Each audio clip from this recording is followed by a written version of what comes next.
so that even when you look at me, you can no longer take control. I've lived beyond your expectations to a point that you can no longer, like, I see students I taught, they are members of parliament. Some of them are now in very serious organizations. I cannot just keep saying, Joshua, he was not very good in this language. You cannot. You just shut up and watch and say, you have grown beyond mine. So women need to get to a point where even if somebody sponsored me or I rode on their wings, but then you begin to perform to a level that you create an empire now, and even then they need permission. You think actually when you think about it, you think women are over-tethered to their past, to their yes. So what is that? Is there a psychological explanation to that? Because is it this loyalty because he's the one who took me there? Mm-hmm. It is not to disrespect, I hear you totally. Not to disrespect. But how do I use that wing to fly to a greater heights? Yeah. Because what is women, the psychological one? Women are caregivers usually. So we have, and then we are also very high on emotions, and we are also very high on attachment. So we know how to attach, how to, we can easily be emotionally entangled, and we can also be quite loyal and sympathetic to our past. But the moment, you honor, yes, but could you empower yourself to a point that now you move beyond? I've been given 1,000 shillings, I've worked with 1,000, and I've got 10,000. Even the person who gave me that 1,000 will not think about their 1,000, but will be amazed at how much I have done with that 1,000. Yeah. So the challenge will be, how do you then balance that out? So the people who helped you don't feel that you have used them. So you are able also to use that 1,000 shillings to give somebody else another 1,000, even as you are getting your. Yeah. But the danger to me is, if this person who helped me keeps dangling for me the help carrot, then it becomes a challenge. You can actually step out. Exactly. And when you step out, you do not look down on the past, but you must move on. You must proceed.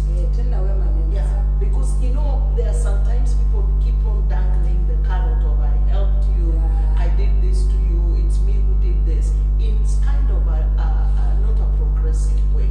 But when you move beyond them, I think when someone is of that nature, the best that anyone can do, whether it's male or female, is to walk so much past them that they cannot treat you. Absolutely. Quite interesting discussion, and yes, we as women, we're being encouraged to hold each other's hand without reminding them that there's this phrase, after all that I did for you. It's important that when you do this, we're doing it without strings attached, without seeking acknowledgement. So going forward, from a psychological point of view, how do we accelerate progress, noting that there are barriers, some which are from our own makeup? How do we accelerate progress so that we are on the path to achieving gender equality and full empowerment of the woman? I think, Nelly, I would just stay with the ability to do mentorship, to do a lot of mentorship and a lot of hand-holding, because deliberate efforts to be able to form caucuses, deliberate efforts to form mentorship programs. I think now we are in a space where the digital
accelerating the pace for gender equality.